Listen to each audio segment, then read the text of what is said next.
Losing weight with yoga is easy in just 21 days. I'm very lucky to be doing this interview. Hello everybody, namaskar everyone. Padma Shri Padma Bhushan Padma Vibhushan Saraswati Putrudu Palita God Dr. Nageshwar Reddy is here. Let's talk to me, sir. Namaste. Namaskar. First of all, congratulations, sir. I'm very happy. I feel like an honor to interview you. I am Deepti, sir. How are you? Thank you very much, sir. First, Indian doctor that too are Telugu people first receiving Padma Series awards, receiving highest civilian awards personally as well as professionally. How does it make you feel, sir? Padma awards are the highest awards of the government, so definitely I feel very satisfied that to some extent the government has recognized there is a happiness. This recognition is not only for us, it is not individual but also for the institution. Now 600 doctors are working in our AG hospitals. Everyone has worked together. They have got this recognition, not a single individual. Similarly, the family also sacrifices a lot. For that, the family also feels happy when these awards are given, but these awards also mean responsibility. A responsibility comes, and especially the Padma Vibhushan is an award that gives a lot of responsibility. After that, we still need to do service. Similarly, the general behavior is also very careful in crowds, because people look up to you as an icon.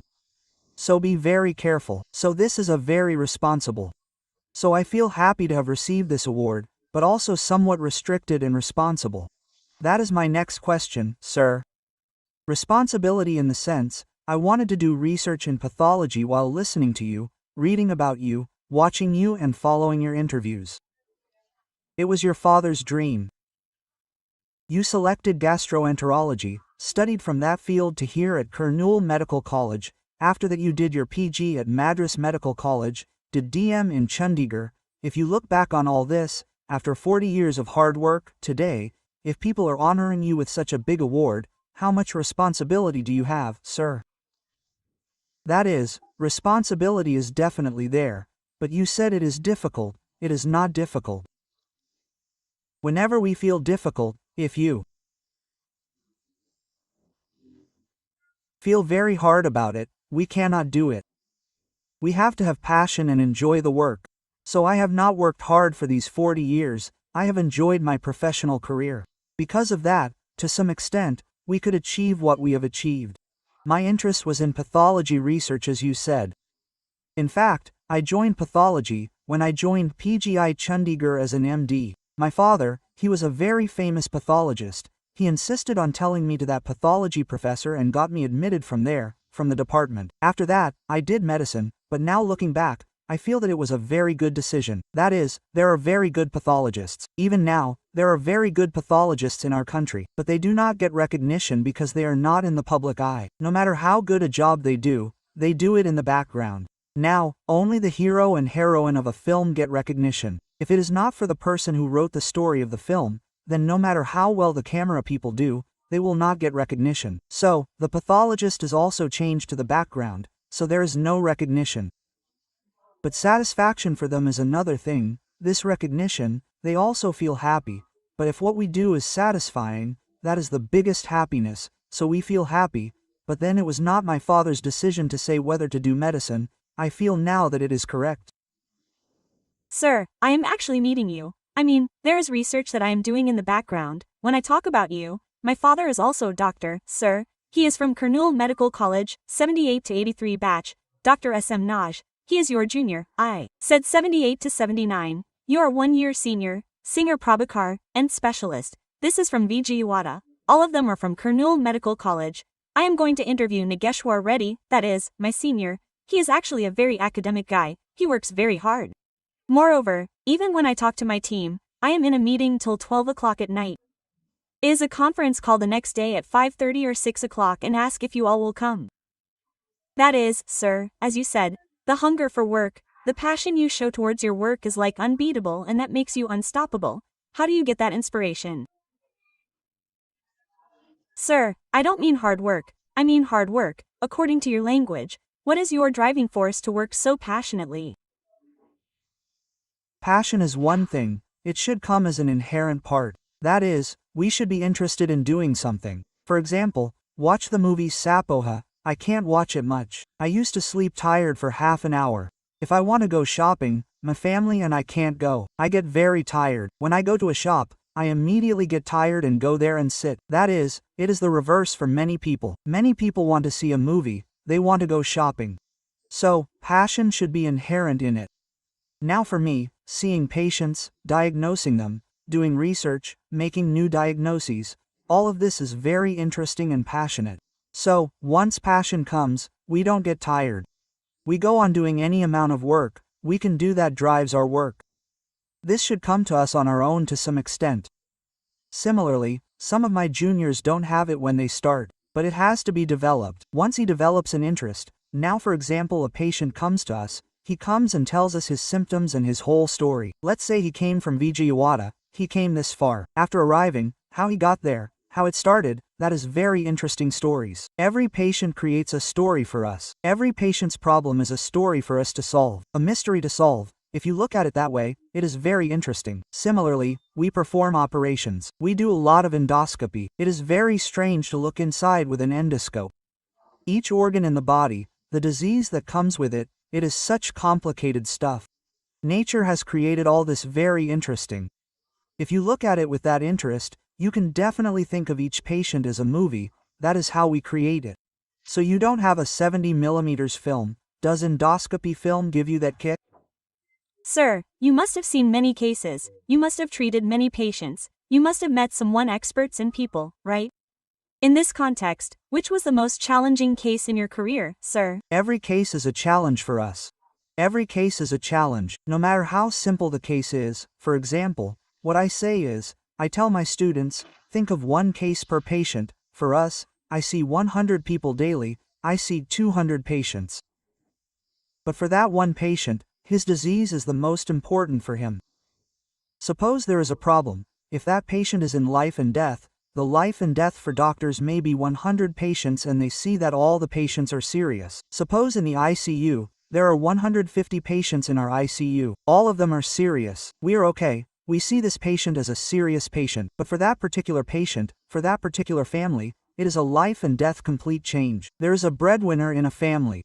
He comes in seriously with some intestinal blood vomiting. He is serious. If that patient does not survive, the whole family is destroyed. For that reason, no matter how late, at night, at any time, many times in our house, for example, there is an important function. Suddenly this patient comes in blood.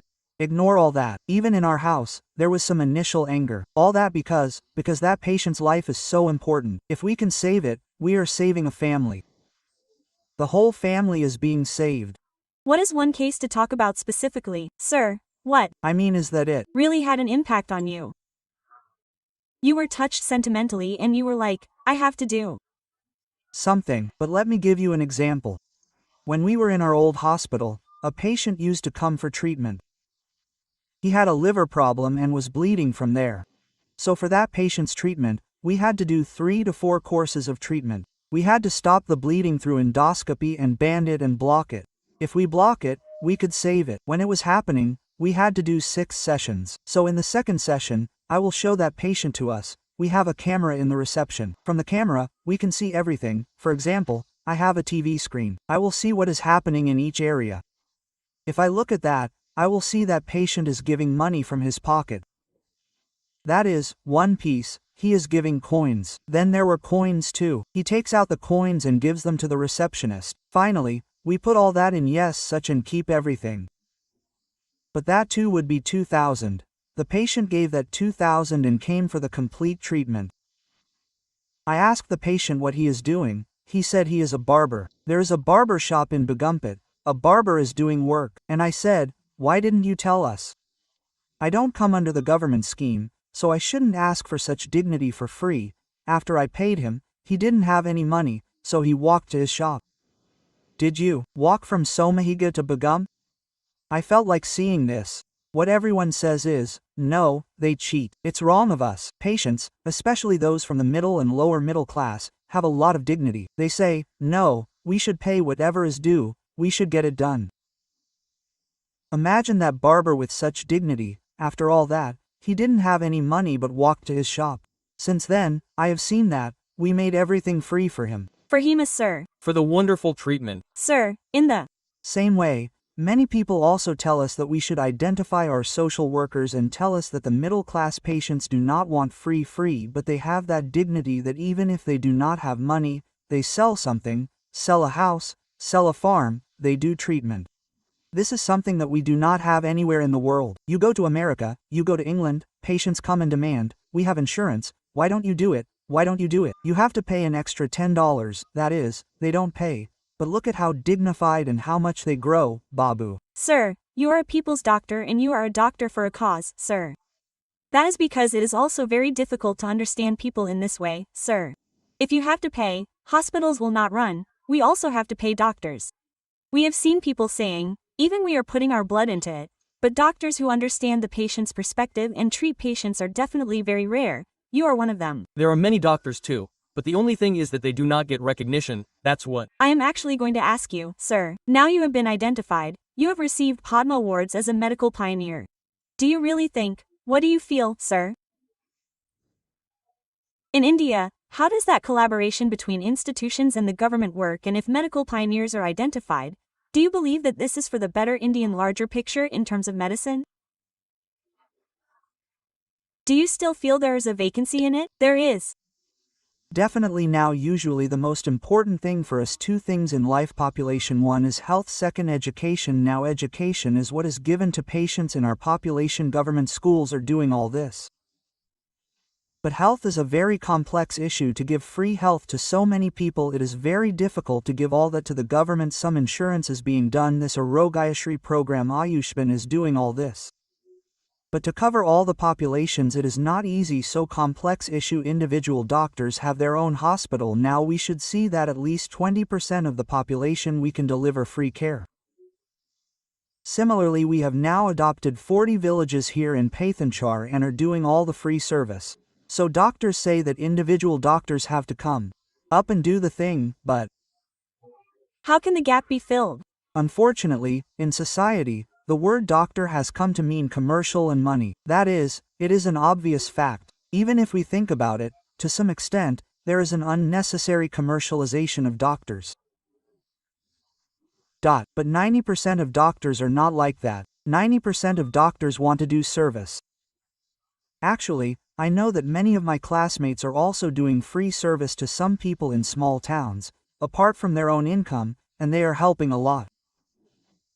In spite of the difficulties they have, not everyone is recognizing it. Unfortunately. Sir, you brought up the topic of commercialization of the doctors, so I really want to put this question to you. Sir, in India, now a doctor has to study medicine and come out. The society is under a lot of stress. Doctors are not recognized as they used to be recognized in the past. People are also attacking doctors. Above all, to study medicine, you need money. A doctor can survive only if he works in a super specialty hospital or a multi-specialty hospital. If a simple hospital doctor practices individually, it will not be that long. Tomorrow, to earn the investment that the doctor has made in the form of education, he has to depend on the patient himself. Does it hurt to hear this version, sir? Because as you said, 90% of the doctors are still ready to serve society. Why are you saying this? You are a doctor's doctor and also my son is preparing for medicine. You know all this, but the general public doesn't know, right? What do the general public think? Doctors are becoming doctors by making some donation. Donation is a percentage. For example, when I studied medicine, I paid 500 rupees per year to the whole medical college. I paid 2,500 for 5 years. That is my fee. We used to have a hostel, that too is less. After that, when I did MD, it was 5,000, and when I did DM, another 5,000, and that's it. I became a complete super specialist with 1,000 rupees. Today, if you want to study on merit. Are there seats on merit? Only for those who don't get into merit because of course, our population is a divergent population, so there is some reservation, so not everyone gets into merit. It definitely doesn't cost much for those who studied on merit. Suppose a bright student has now become a doctor, he doesn't spend much money on course donations and can afford it, but many doctors are studying on merit for very little money. They are giving back to the society, which society has to recognize. Unfortunately, that recognition is not coming to doctors. I tell them all, let's come together. We are not telling society what we do right. That doctors are definitely doing wonderful service, sir. You have written many journals, many textbooks, published many publications, so much of hard work. You have written international textbooks from your side. You are helping the next generation of doctors so much to come into light in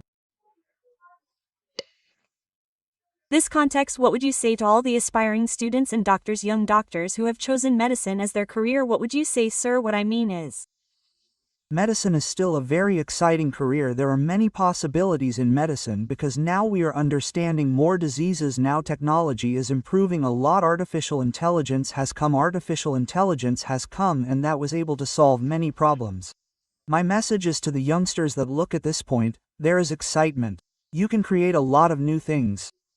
You can actually change the lives of so many people. That is very important. For example, a patient comes to me, he is giving a full trust. He is giving his heart, he is giving his liver. He looks at me like a god, right? He will give me anything you do when you come with that much trust. Equally, we have to perform with trust on the patient, and ours should be patient first. Our entire universe should be around the patient. We are also making our staff the same. Everyone has to be around the patient. Another important thing for new doctors is that organs should not be there. It is very wrong to get an Aragon just because you are a doctor. We still have a lot of knowledge gaps, a lot to learn, a lot to do. Now after 40 years of practice, I am still learning every day. I spend 1 hour reading journals or books. I keep on learning every day by discussing with our doctors. So knowledge is endless. We should keep learning because now how science is developing, every minute some new development is happening. So we are learning every minute. So it is very important now. Some youngsters think that we have studied MD, DM, and that is the greatest. That is wrong. Still we have a lot to learn. Every minute you can keep learning. sir, our generation, especially our previous generation, if you have to say who is the father of gastroenterology in the Telugu states, just look up to and say it is Nageshwar Reddy, sir. I am saying one thing to this generation that is so inspired by you, sir. I am asking you. You may think it is out of curiosity. Sir, so many books, all of them are very boring. Your staff said that if you go into a room, you have to search among the books in your room. Where is the doctor? Doctor, you get stuck in that. Sir, you have to see patients at 10:30 or 12 at night. Then you do gym for an hour a day. You just said that you read books for an hour. Sir, are you really a human, a superhuman, sir? Not everyone has 24 hours, sir. Do you have more time than that, sir? If you enjoy what I said, I can say that there is another wrong notion that how many hours of sleep you should get a day is good, which is correct according to science, but there are also ways you can train yourself to get 4 to 5 hours of sleep, which is enough. We should not waste our time in sleep because there are so many things, sir.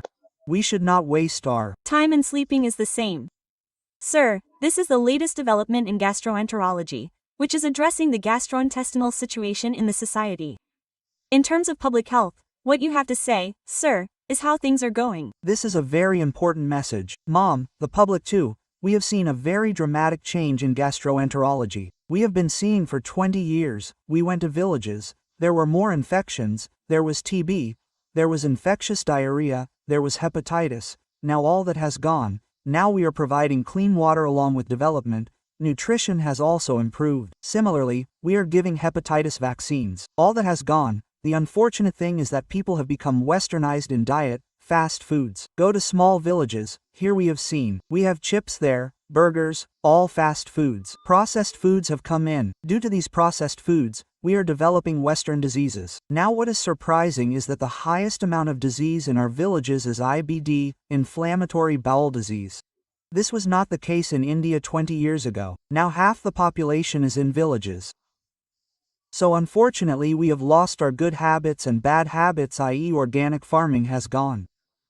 We are eating all processed food. Processed food contains preservatives, as well as coloring agents. Due to this many new diseases are coming. I am worried about this. In our Indian population, slowly westernized diseases, this is called NCD, non-communicable diseases have come and diabetes has increased, fatty liver has increased, metabolic diseases have increased. This is what we should stop at this stage. Once the government or the society thinks, what do? You say, sir, what you suggest the preventive steps that we should take at this moment. What we should do immediately is, this processed foods government should take strict action. For example, I have said many times, the government also says, fast foods should not be placed around schools. Isn't there a ban on drinks and alcohol around colleges? Similarly, fast foods should be banned. School children go out after the interval and eat chips, biscuits, burgers, etc., but that is not fast food. Encourage children to eat natural foods. Encourage natural foods, organic foods, millets in the midday meal in schools, and also encourage physical activity. Children should play and have physical activity in schools. No, schools are not for 6 or 7 hours. Now they are giving children computers and telling them to study on it. Taking all of this into account, let children become socially active, talk to each other, and also be physically active and eat healthy food. This concept should start with school children. We have done some studies, 40% of school children, even in public i.e. government schools, 40% of children are having fat in your eye. Because of all these types of things, so they should change, otherwise our generation, younger generation, are going to get totally spoiled also, sir. Along with the complications you mentioned according to chronic inflammation hypothesis, let it be ulcerative colitis, let it be Crohn's disease because of the inflammation of the intestine, these incidents of these diseases in people. Doctor is talking. Sir, I love this subject. I have done so much of research in this. So I can ask. And in my family also one of my family member is suffering with Crohn's disease. Sir, he is just 6 years of age. His brother-in-law has been suffering with this cancer disease since his age. We have faced so much trauma. Show me in many places in India. We have struggled a lot due to this treatment, sir. So, I know about this subject. That is why I am making it up point. Correctly, as you said, this is called a chronic inflammatory condition. This chronic inflammatory condition is environmentally stimulated. This environment is coming to us. How can we reduce it, sir? What should we do to reduce it? That is why it comes to Society, yes, a society. We should now change back to natural foods, organic foods, another drinking water, plastic drinking water. All of them are also problems. All of them also mean these changes are not easy. For example, we have a lot of liver cancer patients. If we check why they are coming, it is not because of drinks, but not that. It is because of aflatoxin. That is, we grow peanuts, right? Now many people grow peanuts in the Anantapur area.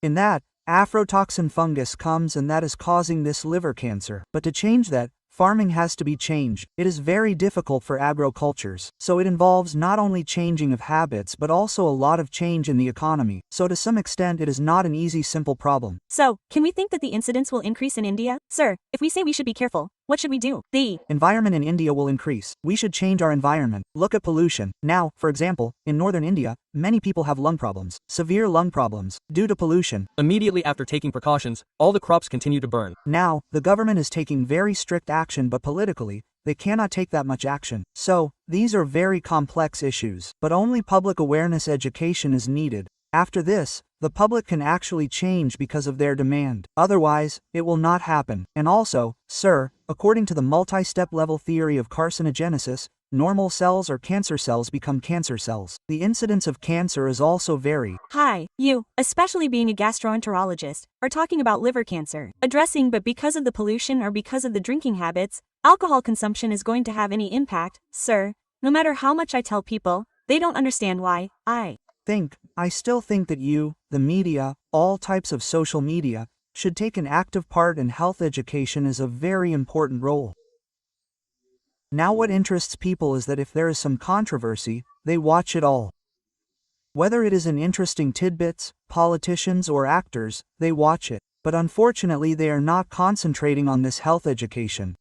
Now look at the Western countries. The health education channels are different and very powerful. They are delivering health education to children at school level itself. We are not doing that. We need to change the society by properly educating them.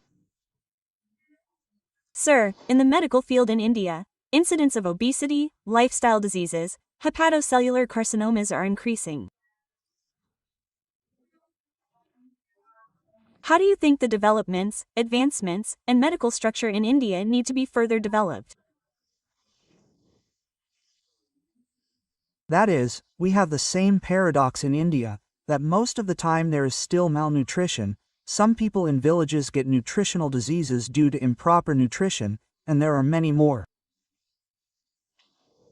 After that, there are infectious diseases in some places. Now Bihar and up have many more infectious diseases. That is the other side of the paradox. The Western days, that is, obesity or liver problems or alcohol-related smoking-related problems, these two different types, to some extent, we have these earlier problems of malnutrition infection. To solve it a little easier, the government has started some schemes, which are also continuing. In that, we can control TB as well as malaria and chickenpox, all of them slowly because vaccines are also coming. But the non-communicable diseases of the Western world are unfortunately the same as the diseases that we get from eating half the food that they get from eating half the food. This is because these abnormal genes have been present in the Indian population since time immemorial. Due to this, you see that Indians have more truncal obesity, which is like obesity, because fat accumulates in it. This fat is very dangerous fat. Due to this, many hormones are secreted, so we are getting such big NCDs due to less stimulation. Similarly, the heart arteries of Indians are thin, but if we compare them with other Europeans, they are even thinner. That is why we get early heart disease, serious diseases. Similarly, there are two genes in the fatty liver. This protects against fatty liver. We do not have that protection, we do not have those genes, so because of that we have to put extra effort to prevent these from happening. So this is more complicated. If there is no such thing in tertiary centers, then it has to be treated with mass education. This cannot be done with the usual government effort. It has to be done in a different way, so different problems, there is scope for medical development even in India. Now even in the impossible sectors that you have talked about, there is still scope, there is definitely scope, there is, but we are to go in a very organized fashion. What has happened now in India? Have you seen that there are some good hospital centers of excellence? But all the rest are hospitals, i.e. centers. There may not be any accidents. All these treatments are so there is such variability of medical practice. It is not uniform like Western countries. When it comes, we can also give uniform treatment to all of us. Got it, sir. Sir, there are no people without sugar or BP in every house. India is termed as the diabetic capital of the world. That too because of genes. Genetics are also because of genes. But sir, a common question among the people, which is also in my notice.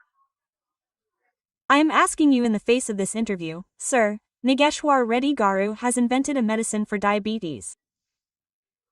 If you join a very low-budget hospital, if just one sugar patient joins, he will give you a treatment. He has discovered a medicine, which is said to be admitted to patients for 1 day, and if they take treatment, they will not get diabetes in their life. But that medicine has not been released, only Nageshwar Reddy knows that. Trials are still underway on it. What is true and what is not, sir? You should clarify. No. It is not true. It is not the truth. It has been hyped up a lot. What we do is that we are doing two types of research but treatments for diabetes. One is diabetes. It is not one single disease, type 1, type 3. Type 1 is what occurs in young children. Their islet cells, that is, the insulin-producing cells, do not work. The only treatment for such children is of course insulin.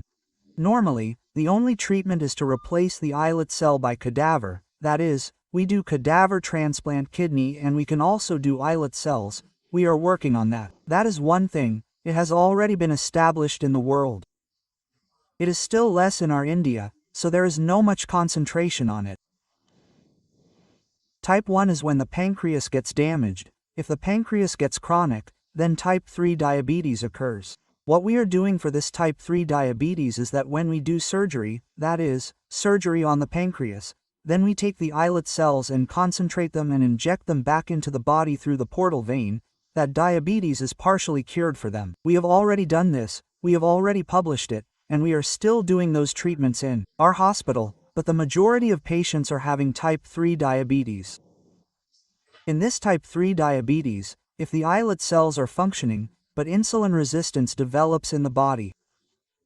Now the major work is going on in the whole research world, how to reduce insulin resistance. You must have heard about it now. New medicines are also coming out like semi-glutamate, GLP, and analogs. But we have an idea that in this small intestine, the small intestine develops resistance to insulin.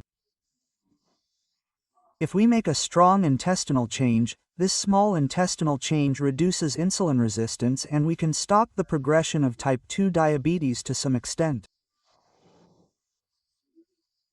We can say that we will do this through endoscopy, but we are not yet doing it on a protocol basis, that is, it is not experimental for everyone, protocol basis and expense are all gone, it is effective, but protocol basis.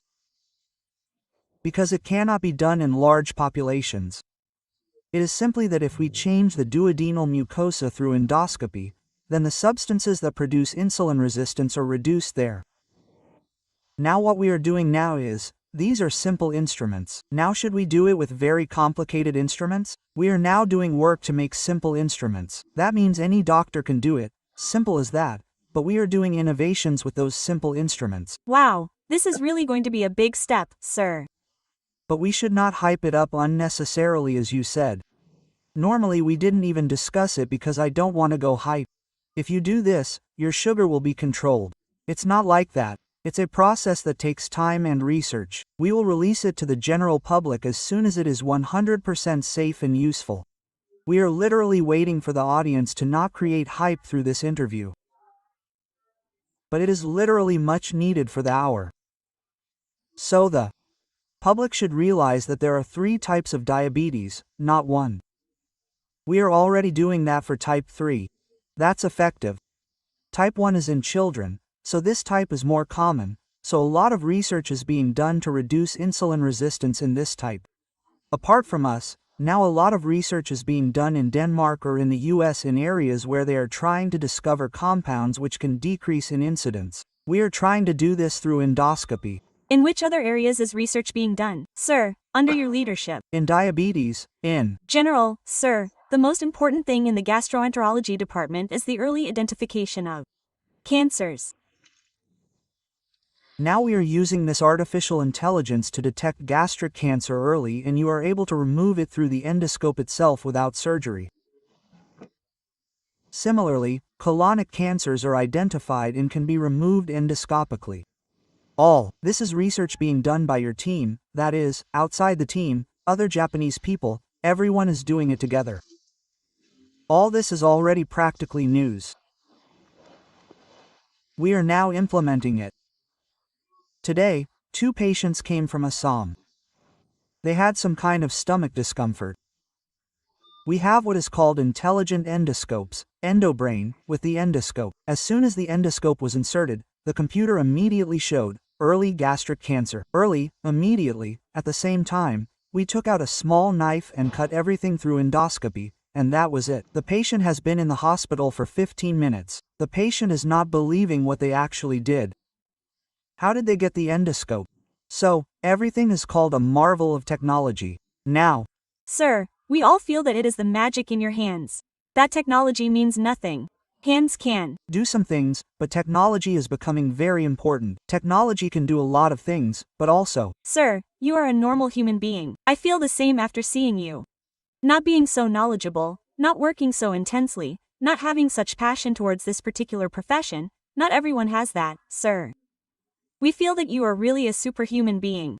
If you take out your brain and research, how many wonderful points can be found in the world? Another thing is that now everyone thinks it is the brain, but actually the gut microbiome. Is the brain, sir, gut health? Reflects your gut health. The brain is the brain. Our microbiome in the gut releases 100% of chemicals. Now in your gut or in my gut, all these chemicals are going to the brain and acting on the brain. So earlier, those who wanted to study the brain of Nobel Prize winners are now studying the gut microbiome of Nobel Prize winners. Sir, I take back my words. If we analyze Nageshwar Reddy's gut microbiome, what kind of person is he?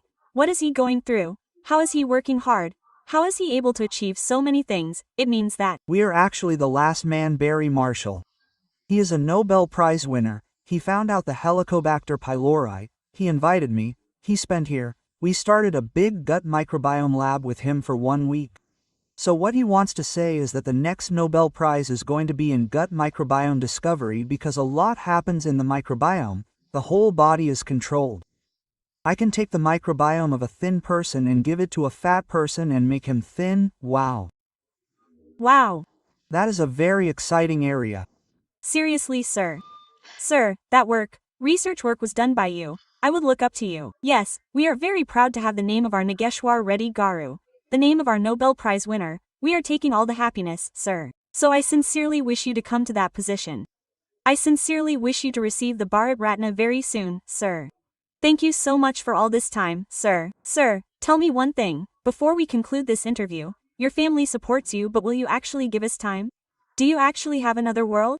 These are common human questions. See, sir. That is, family has to sacrifice. Family life cannot be sacrificed for this, right? Family is most important. Understanding family has to understand. Once family understands, then the conflict will go off. Otherwise, when will there be conflict in the family?